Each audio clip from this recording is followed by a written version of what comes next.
Hi, and welcome to Silent No Longer. I'm Mesha, and I'm truly grateful you're here. This podcast is a safe, judgment free space for healing, hope, and conversation for anyone who has lived through toxic or abusive relationships. I know what it feels like to be trapped, unheard, and unseen.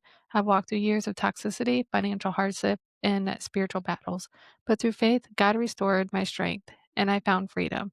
Now, my purpose is to help others discover the same healing and breakthrough.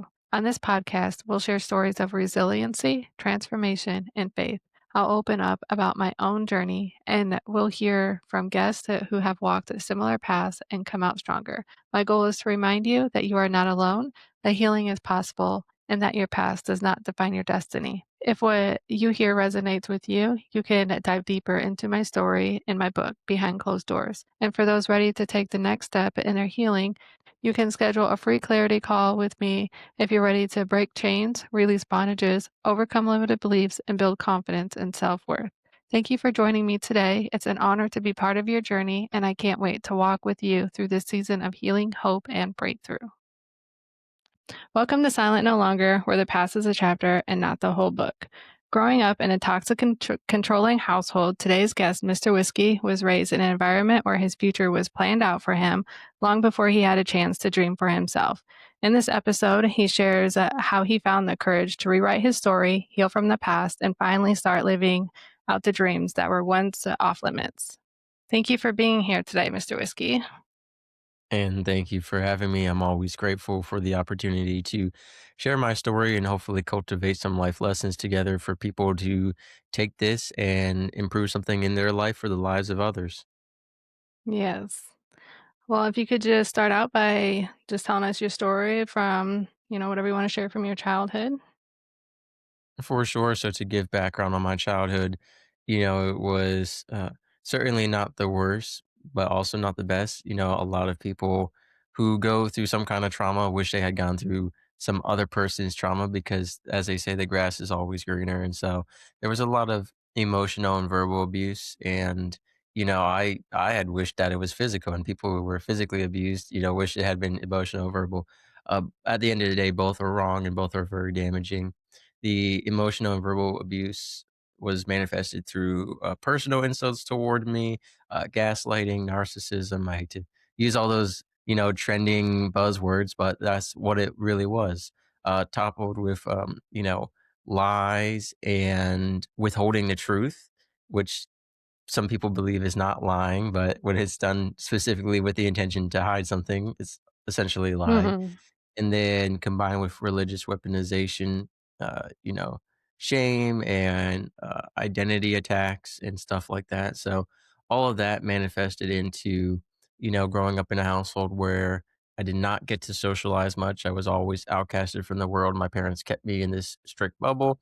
Everything was too dangerous or too scary or too new. They were afraid of change. They were afraid of letting their children grow up. And a lot of it too was them trying to live their lives through us by having us, partake of some of their dreams that they had failed or given up on. And so it was also a home where there was domestic violence and sexual abuse and addiction as well. So a little bit of everything. It's like the sampler platter at a restaurant, but you didn't order it. And nothing tastes good.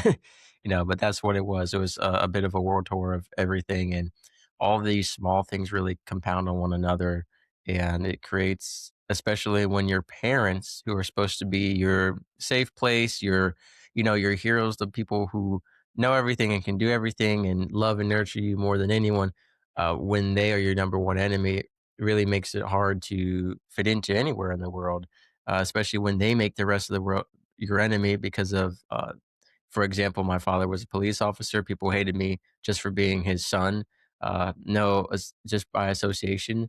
And then my father also, kind of determined who we were allowed to hang out with or not. And that was very strict as well, on top of not leaving the house. And then my parents themselves didn't really have many friends or family. And so our social aspect, as far as that, was also very limited. Mhm. Yeah, you said that your family, yeah, like religious weaponization. So how did that affect you with your religion? So I think I am very fortunate in the sense that I am intellectually curious. I am a truth seeker. A lot of people that deal with church hurt just abandon the faith. They don't Mhm. care to actually get to know God. They say, all right, this person who represents God gave me everything I need to know. And for me, that just didn't feel like enough. People were saying, this is what God says, this is what God wants, this is what God does. Not just my parents, but people in general. What does the Bible say though? Because Mhm. that has what God wants right there. And Yeah. people can twist it. In fact, it is written in the New Testament that people have always twisted it and will always twist it. And one of the biggest warnings, in fact, one of Jesus's final sermons was a warning of false prophets. And nowadays, with these televangelists, as we call them, with all these false prophets, the ability for people pretty much anywhere to start their own ministry. We've seen a lot of cults being formed, a lot of religious weaponization, a lot of shaming and, trauma through that. And so for me, as much as it was believable, because when you grow up and your parents are telling you XYZ and you haven't double checked to the source because you believe your parents aren't going to lie to you about faith.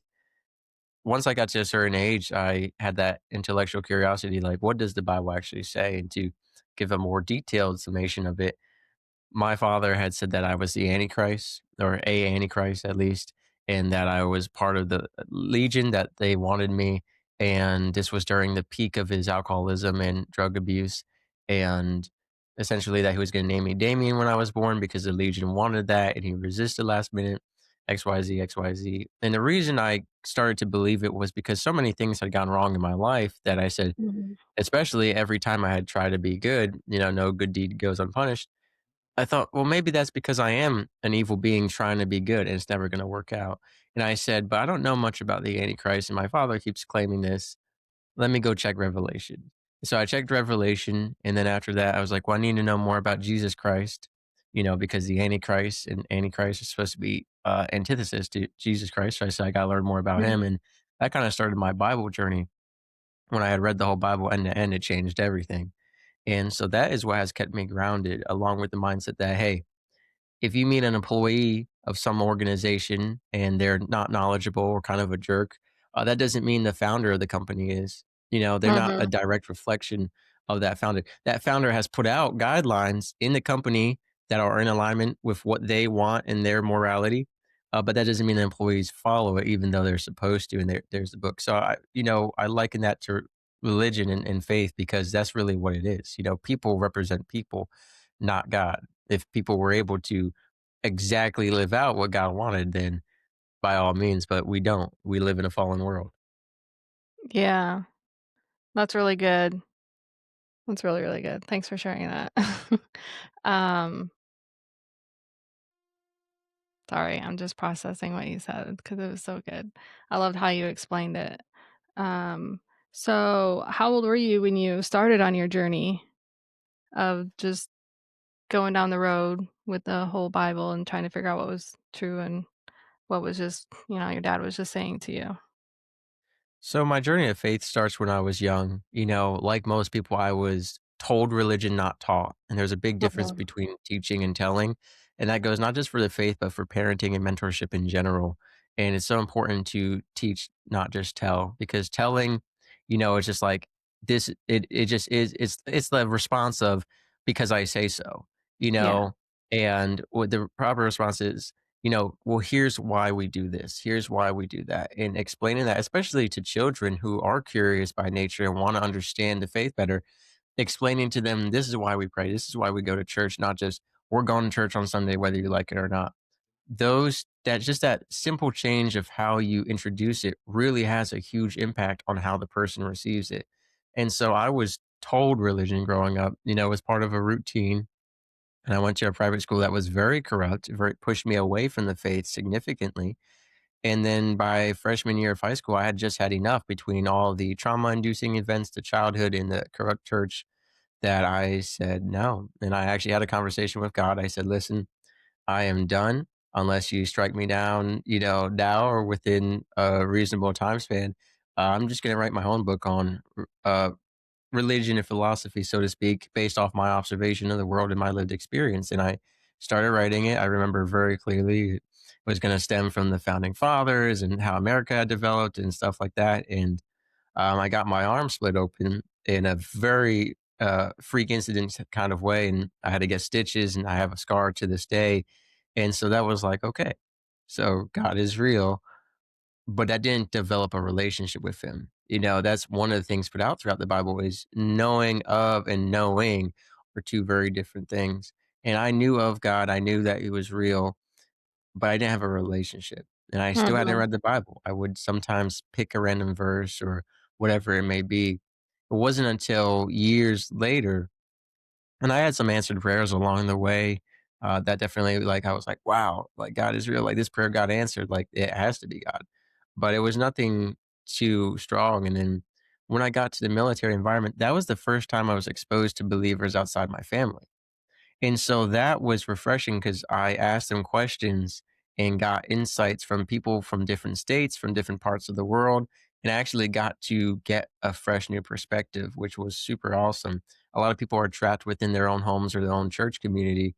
Although I will Mhm. say now with the internet, there's so much access to, you know, asking these questions and finding the answers. But, at that time I wasn't allowed to have a phone and I had a laptop, but, searching up faith-based question wasn't at the forefront of my mind. And so the military experience began to shape kind of a more broad understanding, and then it got to the point in the military where it was so bad that it was like, "Hey, all we have is God. Whether we understand him, whether we really know him or not, this is all we have."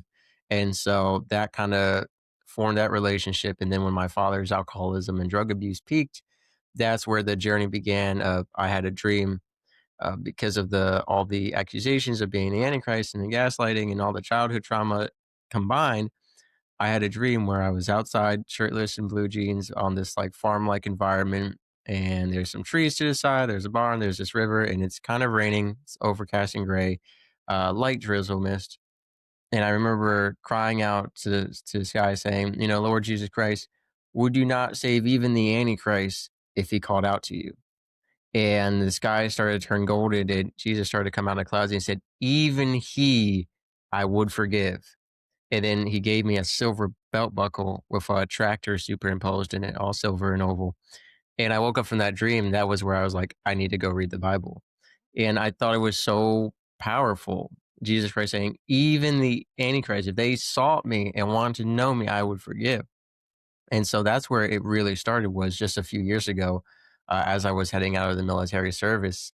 Like I said, it started with Revelation, then the New Testament, then I went all the way back to the beginning, read everything through, and once I got the historical context, the generational context, all the intersections of each chapter and all the historical accounts, it just blew my mind. I learned that Bible isn't just a collection of all these random stories. It is one big story.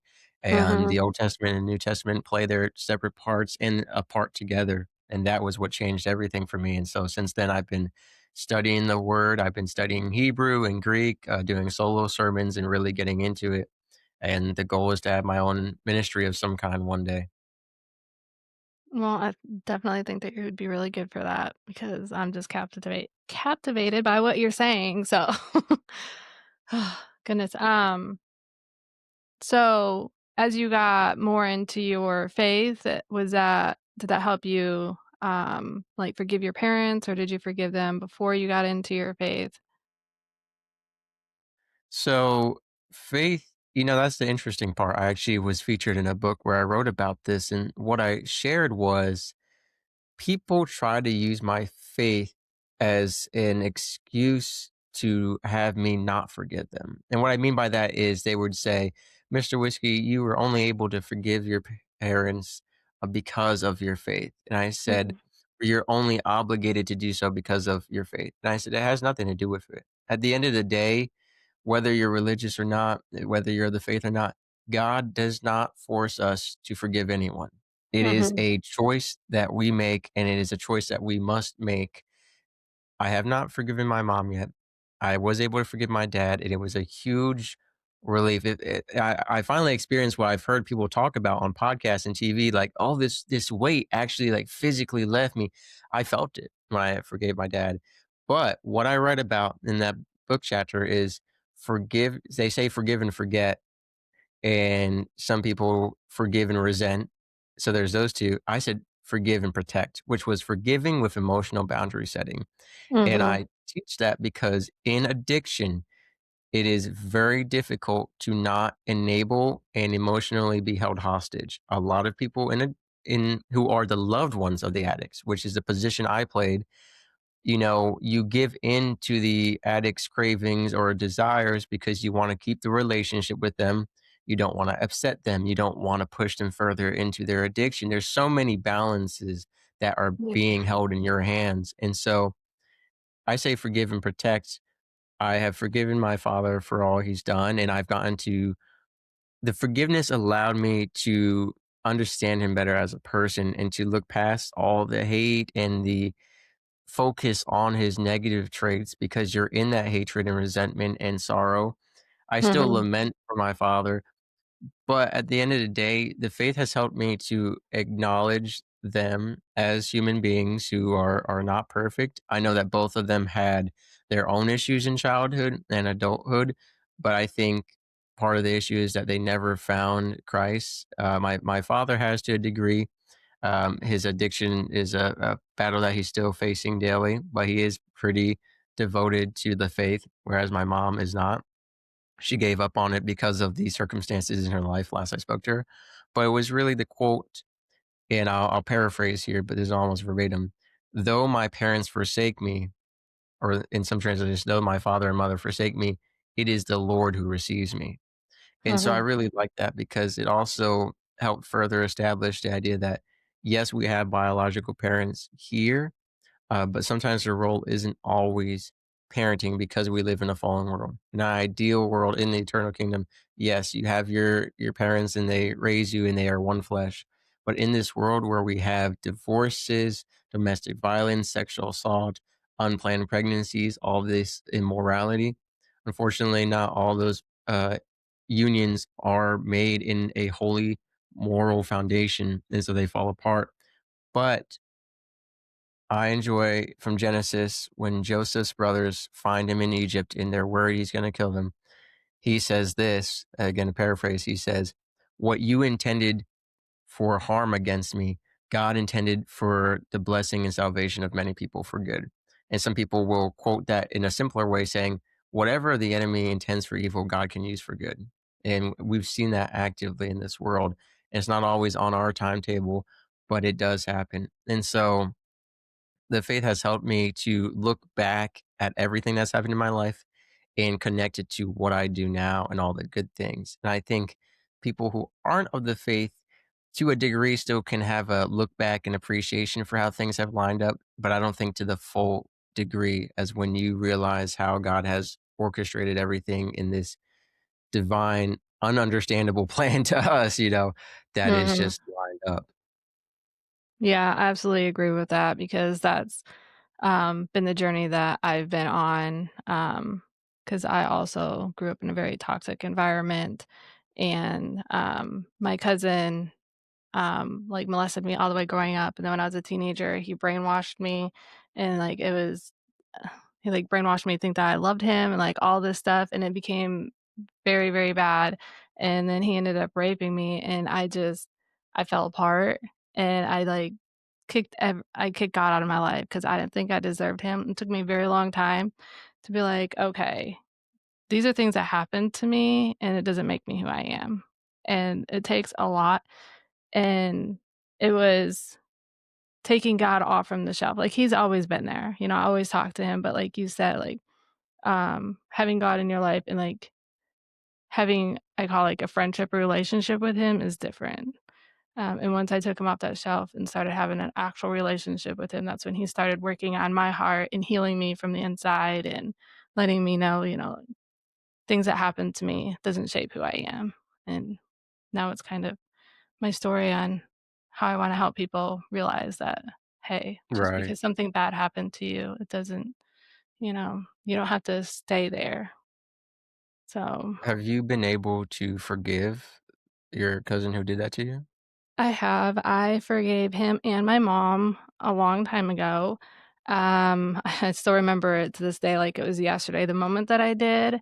I forgave her because I felt like it was her fault because she didn't protect me or didn't love me enough, and that's how he was able to, like, brainwash me and all the things. Because My childhood in between the few year gap that I was away from him was so bad, and I was so alone that when I came back from that, I was just a mess, and that's how he was able to latch on so hard. But yeah, I forgave her because I knew she was going through a lot. When I became a teenager, I realized everything that was happening in that little tiny period of my life and what was happening in her life, and I was just stuck there. And so I was just kinda now I like to say I was stuck in her story, and I was just a person that was in her story, if that makes sense. So, Mm, um, so now I don't I don't really hold it personally, you know? It was just a time in my life. But I was able to forgive her, I guess, for, like, all the neglect and her not loving me, what I felt growing up. And then I forgave him because I guess he had a really traumatic childhood. I don't know what happened to him, but I remember people talking about it. But I mean, I don't know what was going through his mind. And I was just a piece in his story too. And it just happened to happen to me. Did it hurt? Yeah. Did it put me through a lot? Yeah. But, um, you know, I just, you have to forgive people because you don't know what they've been through in their life, what they were taught, or what they think is right, or maybe didn't think he was doing anything wrong. I don't know. But the hardest part was forgiving myself. And I had to forgive myself because I blamed myself for everything. I thought it was all my fault and all the things, and that's what was mm, killing me inside. It wasn't so much of what happened to me, it was the pressure that I put on myself. So right. once I forgave myself of just blaming myself and if I would have done this or if I would have done that or it's my fault because I did this or, I should have known better, all those things, because that's what you say when things like that happen to you, but it's not your fault and none of that's relevant because you can't change it. So, anyway, does that answer your question? It does. Yeah. I was definitely curious about that because you had asked if I forgave my parents, and like I said, I'm trying to Mhm. work on forgiving my mom right now. She has recently decided to divorce my father so she can get married for the 4th time, and she's trying to kinda steal a lot from him and really Mhm. hurt the family, and so it puts me in this position where trying to reestablish a relationship with her is difficult Mhm. because the divorce is now in the way between us, and Yeah. any attempts of rebuilding a relationship, she's gonna think is just information gathering. But what I will say to even counter argument against myself, you know, you don't relationship isn't required for forgiveness. Mhm. You don't have to forgiving the person in your heart and forgiving them aloud are 2 different things, but the important part is, like, on that spiritual level. So I know that's where I need to work on, but I Mhm. think forgiving someone when you have that established relationship with them and actually talk things out with them makes it a lot easier. I don't know about that. My mom and I still don't have the best relationship. I've tried. Oh goodness, our relationship is I like to say it's a roller coaster, and now I think we're at a good spot, she calls once in a while. We live in separate states, we don't really connect much because I have to have that boundary. Because every single time I've let her in, I'd get hurt, and the same stuff would happen again. It's like, I love her, she's my mom, but I don't know, there's just still something there, whether or not it's on her side or what it is, but it just you have to have that firm boundary. I mean, we've forgiven each other, we've tried to reconnect, and I don't know, I just feel like it's best if we just be far apart and talk on the phone once in a while. But, I totally get that. I get yeah. that. Yeah, my friends are like, "Oh, you don't get along with your mom? That must be so sad." But, I mean, we never really got along, so I wouldn't know. So I just tried to be when I was a kid, I always tell people, who goes through really traumatic or feel like they didn't have good parents, when they get older and they have kids, like, what kind of parent do you want your parent to be? And try to be that person. So that's what I do for my kids. Do my best anyway. Not perfect, that's for sure, but do my best. So, yeah. The Um, goal is to have kids who don't make a podcast where they talk about how they didn't like you. That's one of my goals. Hopefully, it's your goal too. yeah, that's funny. I always tell my kids, "You should come on my podcast with me." They're like, "No."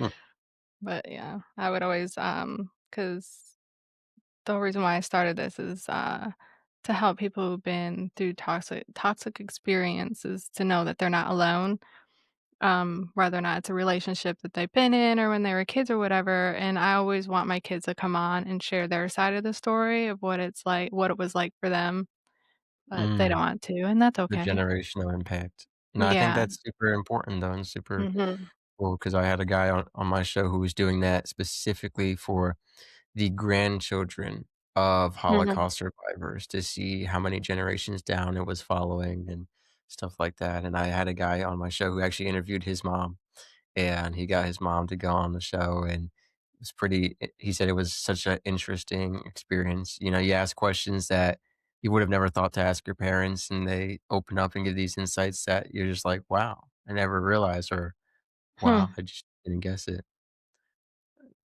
That So, would yeah, be I think interesting. just what I followed up was I said, "Well, just be careful what kind of podcast you run before you bring your parents on," you know? Some podcasts you don't wanna bring your parents on, and I'll leave it at that. Yeah. Yeah, agreed. Yeah, I don't think I'd wanna bring my mom on mine. It'd be an interesting conversation. Um, it'd be kinda interesting to I would now that I've gone through so much healing, it'd be interesting to hear her talk about her side, during that difficult time in our lives because she's a different person now. Um, Mm, she that it was truly a really bad time in her life and I was just along for the ride, but it'd be interesting to sit down and just hear what she was going through. But I probably don't wanna know. maybe. We I've don't want you seen to enough. unforgive her, so we don't wanna take back the forgiveness, so we might keep it where it is. Yeah. I just don't think I'd wanna know what I don't know about the whole situation. I saw enough, and that was enough. Well, this podcast or this, little interview took a whole different turn than I thought it was gonna have. Right, I started interviewing you because I'm a podcast host, and I just Hey, I'm that's just okay. getting I have that happen a lot. I did this one podcast, and we were talking about dating. And I was like, "Am I ready today?" And she totally took over, and I'm not used to being interviewed, and I was like, "Huh, let me process that, I'm not sure." Yeah, I was like, "Yeah, I definitely don't think I'm ready to be a guest." Oh, goodness. Um, so let's talk a little bit about, you were forced to go into the military at what, 17, right? correct. Yeah, 'cause that was your mom's dream? That's part of it, my mom said that she had a perfect, gunmanship score and she wanted to be a Marine. Quote, she was the real life Wonder Woman or Elektra. And, it just didn't happen. She had 6 kids and multiple marriages instead. But part of it too is, it's an interesting dynamic. And one of the things that really frustrated me in the military was that they always ask you, why did you join? And you're, like, not allowed to say, "Well, I didn't wanna be here," you're Huh. not allowed to say anything like that because this is verbatim what they'll say. "Well, no one" usually a chief, "Well, no one held a gun to the back of your head and forced you to sign a dotted line." And it's like, this is true. No one forced you by, violent means, but a lot of people I served with were 16 even as young as 16, 17, or, 18 with their parents signing on for the 16, 17. Definitely the 17, I'd have to check about the 16, but, putting them into the delayed entry program and, that was it. Like, they took you to the office and that was that. And in some cases, people were like, "Well, why don't you just refuse to sign and then, just wait till you're 18 and get out of the house?" In some cases, if you don't sign at 17, you might not make it to when you're 18 because of the way the family dynamic is. Like, there's a lot of Mhm. factors to it. So, it I prefer not to say, which, people also gave me a hard time about, but most of the higher ups would respect it. Um, and it most people who were saying why they joined it was just to pay for college. Every Mhm. now and then you would get that one guy who's like, "To kill people. I'm here for the terrorists." And, Yeah. you had that one guy, you're like, "Okay, you must have lied on your mental health, entrance, paperwork." But yeah, most of the time it was child support in college. It was to pay the Mm, bills, for interesting. most people. Lots of child support for pregnant high school girls. Mm. Um, Not them, but the men would have to go and then say, "Petty officer, I got a couple girls pregnant in high school, and now I gotta pay child support." It was funny actually because the banks come in, USAA, Navy Federal, these different banks come in and they give you a pitch on why you should bank with them during boot camp. And the people were raising their hands. All right, this is my question. If I have multiple baby mamas with multiple child supports, can I set up my direct deposit to automatically go to three different child support accounts so I don't have to do anything, especially when I'm on deployment? Like these were the questions. These are the real questions being asked. You know, not whatever normal banking questions are asked. This was like a very common occurrence. So yeah, the whole American military hero phase of our society and culture is kind of down right now. I don't know Mhm. when or if he'll go back to that. I always say that if there was a draft, I think there'd be a revolution because of the way the new generations are about how they view America, how they view the military, right? I mean, I've been called baby killer just for being a veteran and having served. People had this idea that we're just violent people who go out and shoot people left and right, and that's like a small percentage of the military is actually actively combat deployed. Most of the Mhm. military is just working a day job that they also live at with coworkers that they don't like that they also live with. But to answer your question, yes, my parents, it was heavily pressured from them. First, it was the Coast Guard Academy.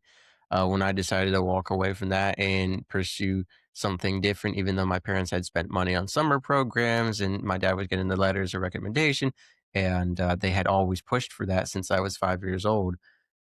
I didn't want to do it, and so I changed, and then COVID happened, and all of this other family drama and stuff like that, and so I ended up going Air Force.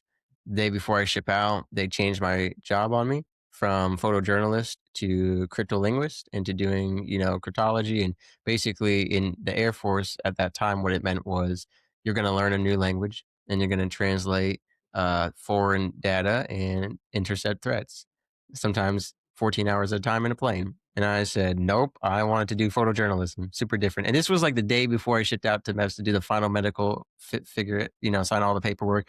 And they were pulled the rug from underneath me, so to speak. So I said no. And I went to look at other jobs in the Air Force because they had every job you could imagine. Mailman, pest control, store clerk. They had like all this civilian side in the military because each Mhm. base is like a little city to a degree and they need regular jobs. And I said, well, you know what? For the same medical, dental, and retirement benefits, I should just get an easy job. Pest control, mailman, what does it matter to me? You're paid based off of rank, not off of Yeah. job choice. Some Mhm. jobs have different bonuses and rank up rates, but what do you care? I mean, 20 years as a mailman getting full military benefits, you're welcome for my service. It seemed like a great idea, but my parents, they were controlling and conforming, and basically, it was like, "Hey, you are a disgrace and dishonored and cut off from the family if you don't take that number one job. No son of ours is gonna be anything other than that cryptolinguist position." And so I was like, "No, then I'm not going Air Force, and I'm not going any military branch because to be honest, at that time, I said, "The Air Force did it. I guarantee you any other branch will do it." And it's true. It happens all the time. I've interviewed people on my show right before they ship out. Oh, we changed your job. Surprise. It happens a lot. That's why people tell you make sure you have it in writing. Like it's just like court. Like you need to have this stuff in writing because Mhm. recruiters can tell you, and then they'll change. They'll say, "No, no, no, Mister Whiskey. I didn't say I could get you photojournalist guaranteed. I said I would try my best to get you this job that they spend all these words on Yeah. it and then try to cover up. And then, so I ended up going Navy. I actually had a terrible experience. First naval recruiting office I went to was gray, dim lighting. Everyone was silent, miserable, angry, not polite. And I said, I'm not joining the Navy. My mom takes me to a different recruiting office, which you're not supposed to do because I had started paperwork with them. But then I was like, I'm not doing this. Takes me to a different one, bright, sunny colors. Welcome in. Here's Netflix and pizza. Oh, it's a great time. It's so much fun. We went from the real life representation of what the Navy was to a sales pitch. That's what Yeah. it was. And so looking back, I think it's so funny because it was so accurate the first one I went to. And I know for a fact those were the people who did not want to be recruiters. They were voluntold. You Oh, have to have yeah. a certain personality to be a recruiter. And those were people who got stationed there and they're like, this, I just want to do my time and get out. I hate my Yep. life. My wife doesn't like me. My kids don't like me. That's what it was. Oh, So I yeah. went to a different Navy branch, was going for photojournalism, couldn't get that. So I was going for underwater welding. Then I took the ASVAB and they said, you're going to be a nuclear operator. I said, all right. And they said, you've got 2 extra years of service and it's working holidays and weekends and long shifts. And it's probably one of the worst jobs ever, but it has the most benefits. And so I thought to myself, I said, well, I don't want to be here to begin with. I should try to get everything out of this that I can. That was that mindset of, we don't want to be in the military to begin with, but let's get Mhm. all the benefits we can.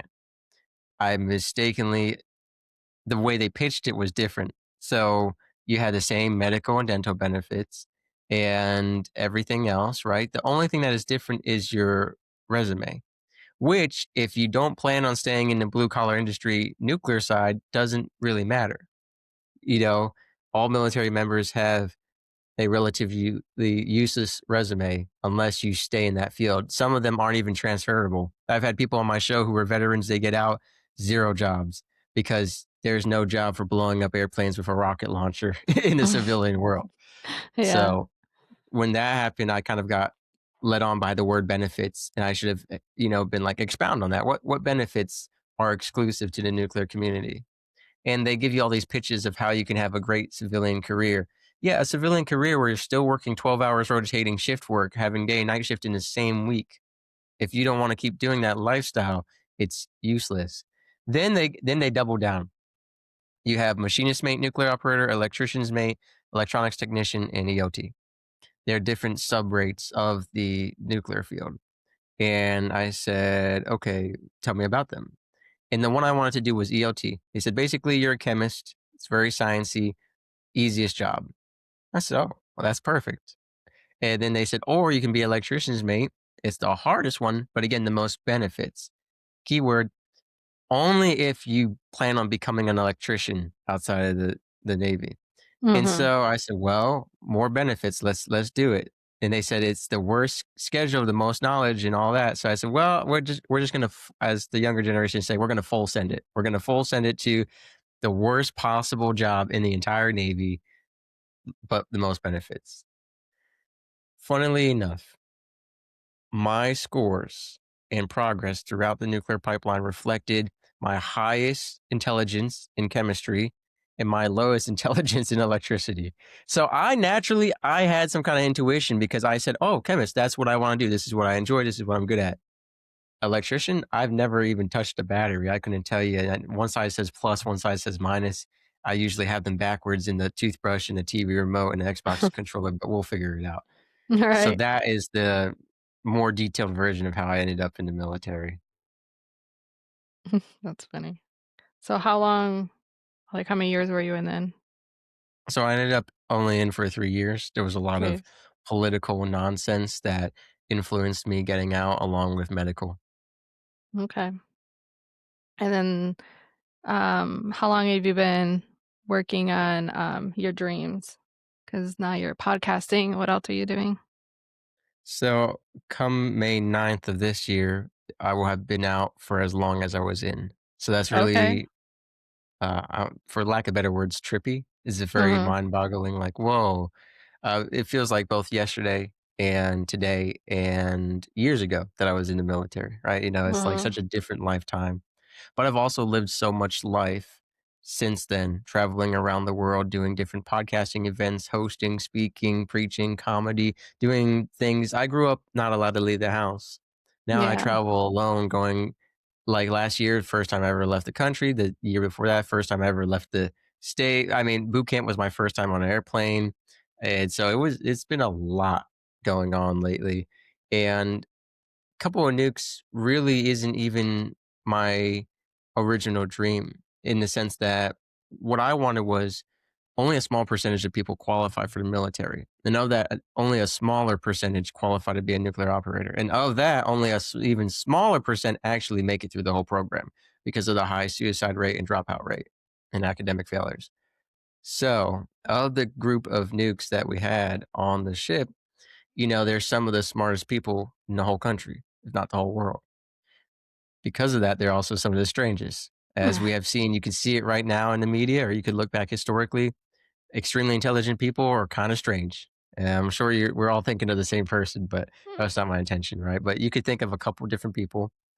And so these nukes, they have a particular way of talking, of arguing, especially when they're all in the same environment together. Mhm. There's like a spectrum we have of nukeness from just socially awkward to don't let this person near anyone.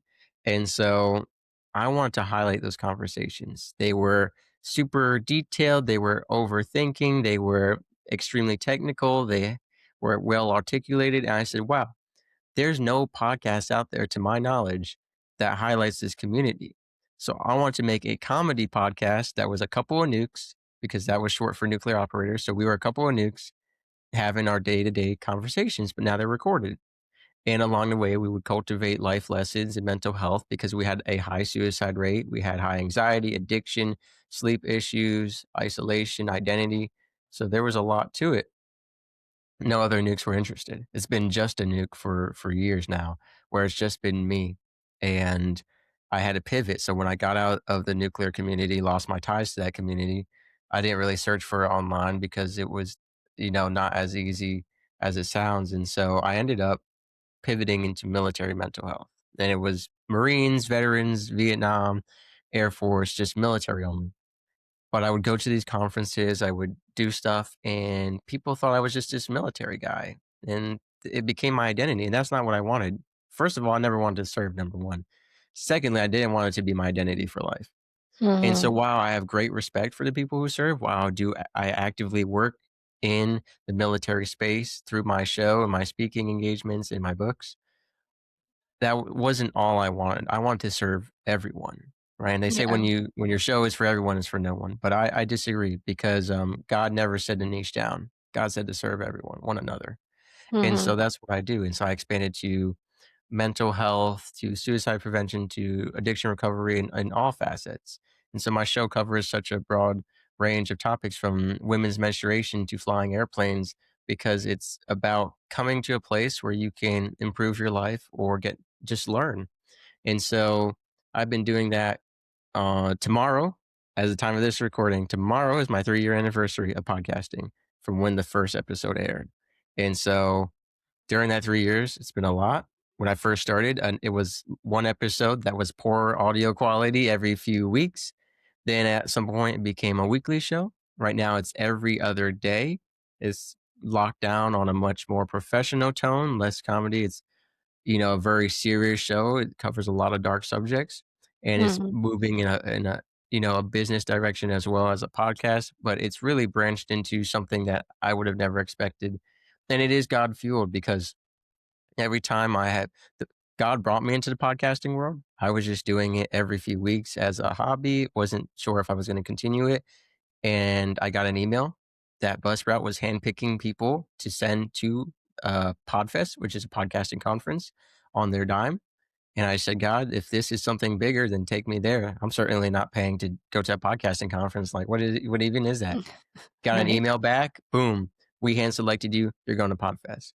Then every other time that I said, God, I can't afford this, or I don't think I'm going to keep doing this, he has sent me money from other people or somehow to be picked to go to these places sponsored, or, and after every podcasting event that I've gone to, both from other people taking me or myself, I've gotten a double rainbow in the sky right afterward. And so I know that it's in alignment with what God wants for me. For how long, I don't know. But until He tells me, no, this is what I'm doing. and it's become what I call his show. It's all about him taking these episodes through me to the right people at the right time.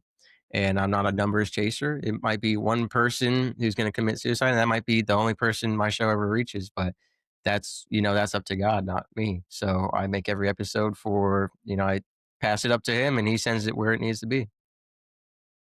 That's awesome. Yeah, that's how I got started in mine. I've only been doing this for a couple of months, so I'm brand new, learning as I go. But, There's a lot I to learn that you wouldn't expect. yeah, I know. I feel like every weekend when I'm editing, I'm like, "What happened?" Like, last weekend, I was editing my intro and outro, and I accidentally deleted everything. I was like, "I'm glad it was just the intro and outro and not the whole episode, because I would've cried." I have this But, yeah. paranoid fear, even though I've never done it, I've heard of people doing it, Mm. that I didn't actually hit record, and then, like, an hour and a half later in the episode, I'm like, "We didn't record anything." I heard of someone doing that twice to the same guest, and it was like, "Oops." But for me That on happened to Zoom, me. I've never done it because when I hit record, Zoom yells at me. She's like, "Recording now in progress." But even though she says it, sometimes I'm like, "Wait, was that this episode or a different episode I recorded earlier?" Like, it all gets pushed together, and I have to Yeah. check, and I just haven't done Yep. it yet, but it's my paranoid fear. Yeah, I was recording with a friend of mine and we started and she's like, "Oh, it says it's not recording." And I didn't realize the other side said that you're recording. And I was like, "Well, my side said it's recording. It's fine." We went through the whole thing like an hour. It was over an hour. And I go and I couldn't figure out why only I was coming up and everything. I was like, "What the heck?" And I called her back. I was like, "Oh, no." I'm like, "Your side didn't record." So, we had to redo it the next day. Thankfully, it was just as good. But I took all of my side of the conversation and I edited it and I turned it Right, into an right. episode because it was still good. But, yeah, I've definitely had that happen before, and so now I always make sure, "Is it recording? Is it recording?" Yeah, it's definitely a lot to learn, but it's a lot of fun. I love it. You said that you got into this because of God, and I did the same thing. I started my journey in what He's leading me down to. Like back, I think it was March, I went to get my certification for coaching, and I wrote my book during that time, and I wasn't going to finish it. And then a friend of mine's like, "Are you writing your book still?" And I was like, "No." So I sat down because it was over. The breakdown talking about what domestic violence is, and then my story was in it, and I just didn't wanna talk about it. So, I sat down with my Bible and I prayed about it. I'm like, "Look, if you want me to finish this, you're gonna have to write it because I can't do it." And I set my Bible aside, took my computer out, and it was done in 2 hours. Like, "Okay, I guess we're doing this." And then it took a couple of months to get it edited and publish it, and she's like, "I'm so sorry." I'm like, "No, it's God's timing. It's okay." And I had everybody just coming at me about, like, "What's gonna be in this book? What'd you say about me?" All this stuff. So I had to keep going back and rereading it like 10 times because I didn't know what was in it because I didn't write it. I'm like, "Okay." So it was a healing journey along the way too. And then, I just started podcasting, and I just did everything so quickly, just jumped. And my next thing is to start being more vocal online, I guess, but I don't like to be in front of the camera, which is weird because I'm podcasting, but it's a little easier now. I don't like to talk by myself. Hmm. And so I am so thankful for Podmatch because having people on the show with me is definitely a lot more fun than talking to myself on a screen. I don't like that at all. But yeah, so he's got me on a journey and I don't know what it is. And same with you. I just switched jobs and I'm like, all right, if you want me to keep doing all of this, you need to keep providing because this is getting to be a lot. Right. But yeah, it's just one of those things where God tells you to do something. You just have to have that faith that He's going to take care of you all the way, especially if it's something that He really wants you to do. But yeah. So I don't know. I'm excited to see where He's taking me with this because I don't know where I'm going. I'm just one thing at a time. I get I know one the thing next done. place you're going is the Couple of Nukes podcast. Yeah, okay. We can do that. That'd be fun. Yeah. Um, I was gonna tell you. So, all day today, and I normally have this thing to where every day when I have to do an interview, I I, like, get in my head and I don't wanna really say depressed, but it's almost like the enemy's hitting me hard, and I'm like, "What in the Mm. heck is my problem?" And then I'm like, "Oh, I have to do a podcast tonight," and I'll just, like, fight through it. Kid you not, right before I got on the podcast with you, I literally felt like I was gonna throw up, and I was like, "No, I'm fighting this." I was like, "What is gonna be on this podcast that's so important?" Like, and then we, like, jump right into God. I was like, "Oh, there it is." But yeah, it's no, now I know You why I gotta didn't you feel gotta good. change your calendar so it's first thing in the morning. Get it over with. Just enjoy the rest of the day. I know, I but I also work don't all like day. having a late night podcast, not for that reason, but for, like, I feel like I can't relax, like, Yeah. sometimes, if I wanna call it an early night I go to bed at 2 AM, so it doesn't matter, but sometimes I'm like, "Well, if I wanted to go to bed like a normal person," you know? But, yeah, I had a podcast at midnight the other day because the Oh other my person was in gosh. Africa, and I was Oh, like yeah.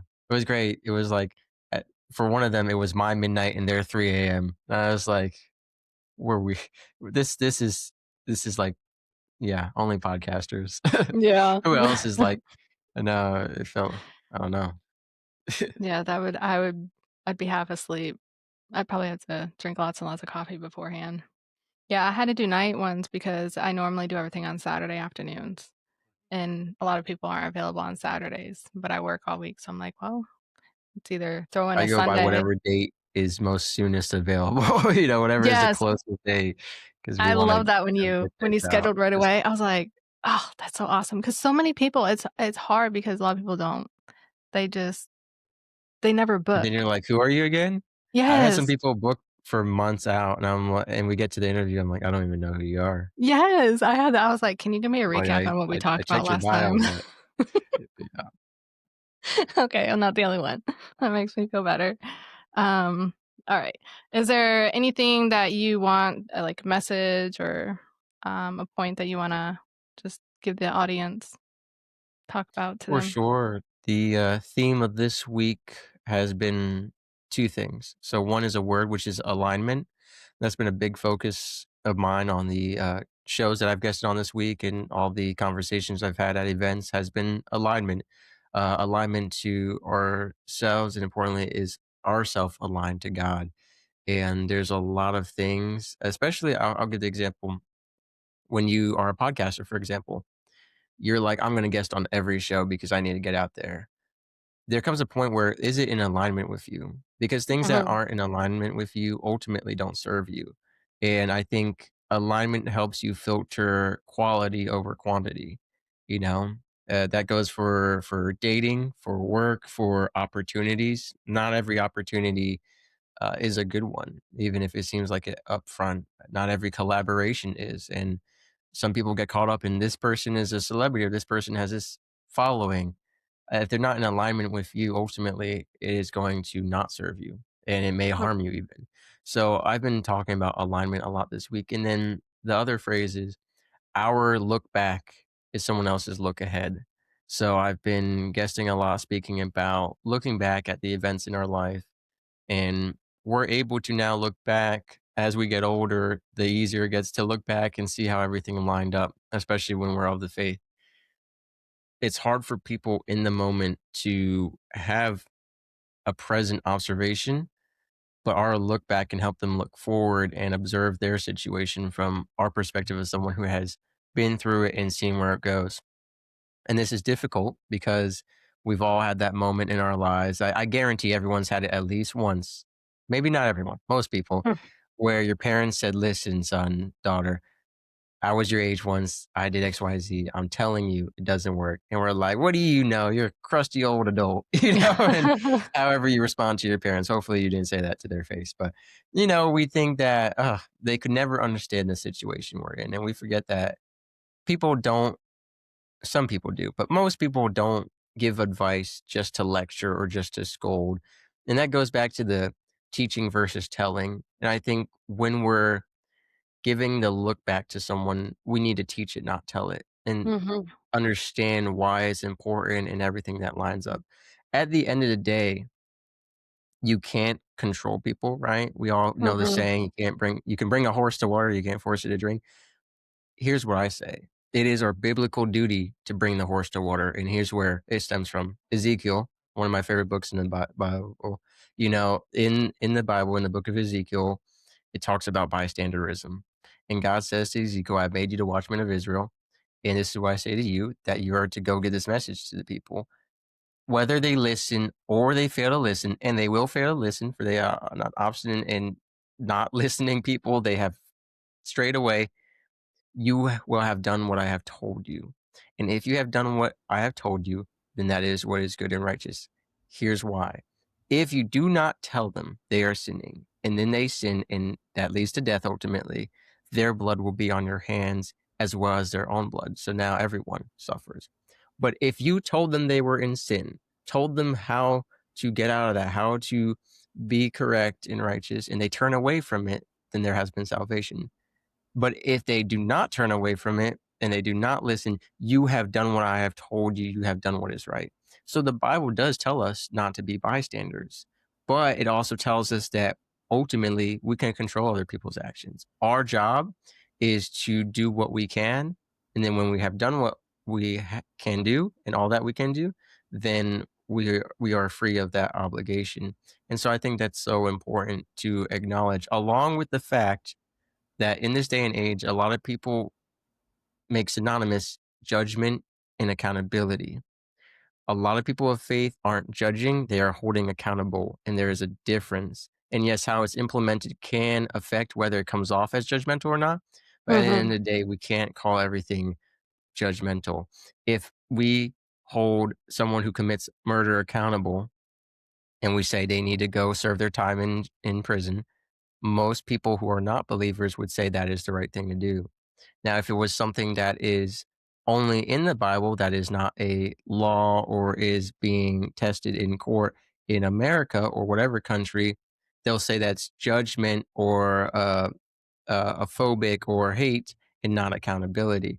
And so I think it's important to know that accountability and judgment are not synonymous, that we are called to take action, but we can not control other people. But our job is to take that action. And then alignment is important. So being aligned to God and what he tells us to do and what his will is ultimately serves us better. God doesn't need us to live great lives and worship him. Really, it's no benefit to him other than the love and pride of a parent. He has us follow his will because it benefits us. He has us worship him because when we place him as our center of worship and we align ourselves toward that, our lives benefit. So God is perfect. He doesn't need us to tell him that. He Mhm. has us acknowledge that and pursue him because it is for the benefit of our life. Yeah, that's good. That's really good. Like, I don't know how to top that, but I there we go. don't. Yeah, that was really good. Um, yeah, I just had a conversation well, I've been having conversations with my kids about relationships because I feel like when I was a kid, you weren't taught about relationships at all. Mhm. Um, I don't think anybody ever really talked about it. I mean, but people were like grandparents were still more involved and they would put their sense in on how they stayed married so long. But in today's world, relationships is just I don't even really think with the younger generation they really exist, if that makes sense. And just Or listening to situationships. yes, like nobody wants to be called boyfriend and girlfriend or if they are boyfriend and girl, there's no standards, I don't know. Mhm. I don't understand it. Maybe it's just because I have healed a lot because I'm sure I was probably the same way when I was a kid. So I've been having conversations with my girls. I'm like and their friends, like, they'll ask me like, "Oh, how do you like my boyfriend?" And I'll just ask them all these questions. And, um, but I tell them, I'm all like, "You have to have certain standards in a relationship because if not, then where is your life gonna lead you to?" And, um, my one daughter, she made a comment the other day, and she's like, "Yeah, I" somebody asked her if she was gonna get married because she's 18. And she's like, "No, I'm in high school, and then I wanna go to college and get my degree." And I was like, "Okay, well, that's good." And then she's all like, "But I'm not gonna get married until he gets a job because he has a lot of health issues and he, has to get those under control before, he can have a stable job." 'Cause he was in construction. But anyway, so and I said, "Okay, well, I mean, that's good, but thinking forward into the future, do you have a time limit for, like, after you graduate or whatever? Do you have a time limit on when your boyfriend is supposed to have a job before you decide to not be together anymore and then decide to try dating other people?" And she's like, "No, we're never breaking up." And I was like, "What?" I'm so confused. I'm But how like, long are you going to wait? And some people have been waiting for decades for someone who is mhm. never going to change. Right, and that's what I've been trying to tell them, and I was like, from my experience in relationships, I'm like, I've been told this by guys, like, they're the same person they are now as they will be in, like, 30 years, because usually guys don't change as much as girls do, like, they change all the time. I don't know, like, the statistics or how true that is or whatever, but Must that's be what a everybody woman. says. I'm saying I know a lot of guys who, like, they do grow, but yeah, I'm just like, I don't know. I'm like, you better have you have to have standards for yourself It's and just and more the visible in women because they dye and cut their hair a lot whenever they feel an emotional change, but guys, we always have the same haircut pretty much. Maybe we'll grow out a mustache or something. That's our big phase. Ride a uh, motorcycle or something. that's funny. But yeah, I told him, I'm like, I'm just trying to help you because of where I've been in the past. I don't want you I was like, learn from my mistakes. And a friend of mine said, but that's your problem. You're thinking that they're learning from your mistakes and they're just thinking that it's not going to happen to them. And I had 100%. never thought of it that way. I was like, "Oh." I was like, "That makes total sense." I don't know. I just love talking to people who think different than me because I feel like I think different than most people, but then you find, like, the rare people who think different than me, and I'm like, "Oh, okay. Yeah, that does make sense." Well, one day you can have a podcast episode called "I Was Right, My Daughters Were Wrong," and you interview them about how you were right. No, thanks. I don't know, maybe things will work out. I mean, I hope things works out for all my kids. I mean, that's all I want is for them to be happy and be loved and, their life work out the way that they want it to be. Um, I can ask them questions and try guiding them, but at the end of the day, I mean, everybody's gonna do what they wanna do. They say that I, lecture them. It's like, "No, I'm just asking questions, trying to get you to think a little." But, yeah, I don't know. I don't know where I was going with that, but is there anything that you wanna, talk about? Have you wrote any books or anything you wanna advertise yourself about?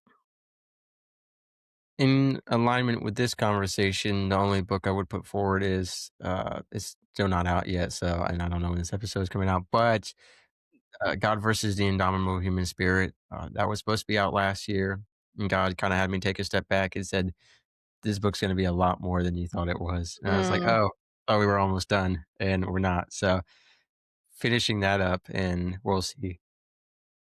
okay. This episode will probably be out Sunday, just to let you know. Okay, perfect. Yeah. It won't my book will not be out by then, so yeah, but God versus Novel Human Spirit. What I will say is I got a couple solo sermons if you feel, called to listen to those. I'm doing about 1 a week. I had stopped doing it. I did it about a year ago. I had a separate podcast called Radiating Faith, and then I was just too busy and too much time, and now I just have Radiating Faith as a sub-series on the Couple of Nukes podcast where I do solo sermons. It's me passionately and angrily, teaching the word, so however you wanna listen to that. But, like I said, I know that it'll reach the right people at the right time, and Mhm. that's it. I don't have much going on. Just every week, I'm talking to different podcasters, creators, authors, and figure out new ways to collaborate and get the message out there further. Outside of just guesting on podcasts, what can we do? I've got a couple, pro-life and abortion alternative projects that I'm starting to get ready now for Mother's Day. So just a lot going on.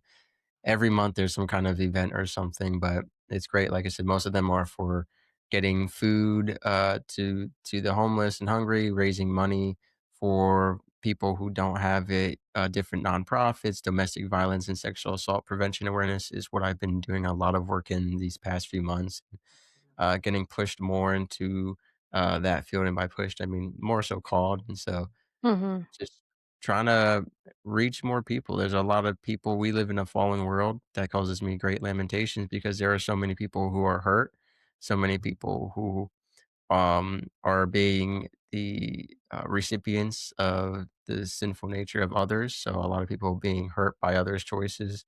And like you mentioned, the relationships nowadays, there is so much sexual immorality. There is so much harm. There is so much violence, rape, sexual assault, violence.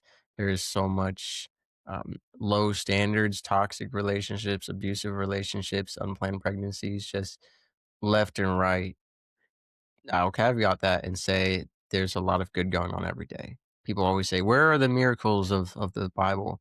They are here. They're just not so obvious. And there's also so many things going on in the world. People don't pay attention to it. They pay attention Mhm. to mainstream media, to all this entertainment. I mean, if we had a social media platform dedicated to just miracles, could you imagine? Instead, we've got social media platforms dedicated to half naked women, to families being murdered, and to just dark humor and brain rot. Yeah. It would be nice if we had a lot more positive platforms. Um, Like your podcast. oh, thanks. I'm trying to I don't know, I just the biggest thing of when I was going through my entire life, I felt so alone. I felt like I was the only person in the entire world in this one little I used to explain to people that I was in this dark room and the door was locked, or I just couldn't find the door because it was so dark. And then, somebody would open it up just a crack, and I'd be like, "Okay, I'm gonna get out," and then they'd slam it shut in my face, and then I'd be stuck in there. Like, that's literally what my whole entire life Right. felt like. And, yeah, and the interesting part is with my book, I had made my cover, and it was just gray and black. And I had showed my friend, and she's like, "Oh, you need to put some light coming through the window." So she edited it and put light coming through the window, and I was like, "Oh, that looks really cool."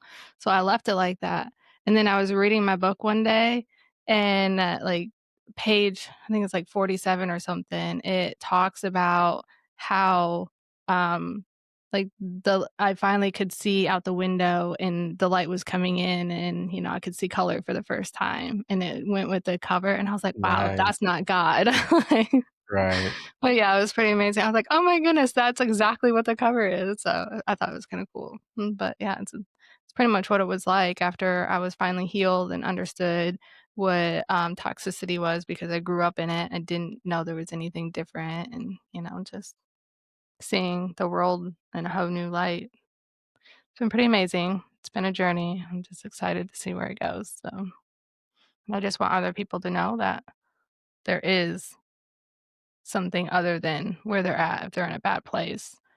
It's not gonna be always easy if they do leave, but it's gonna be easier than being stuck someplace. So, I was thinking about that today. I'm like, "Oh my goodness, life is just so much has been going on in life right now," and I'm like, "Ugh, it's just so hard." And I had a moment and I was like, "This is why," and I had the thought of, "This is why people don't wanna leave," because they're like, "It's gonna be so hard." And then I was like, "Well, this is so much better than being miserable and being hard. Being hard Right. and being happy and free is so much better." So, yeah. You have anything else to say before we get off? No, ma'am. I think we've had a great conversation, and I really appreciate, like I said, the opportunity to guest and have this conversation with you. And I hope that everyone listening found it very insightful in one way or many. Yeah, and thank you for being here. If today's episode spoke to your heart, don't forget to follow the podcast so you never miss a new story of healing and hope. Share this episode with someone who needs a reminder that they're not alone because you never know whose life it might change. If you're ready to take the next steps in your own healing journey, I invite you to check out my free quiz to see if you might be in a toxic relationship.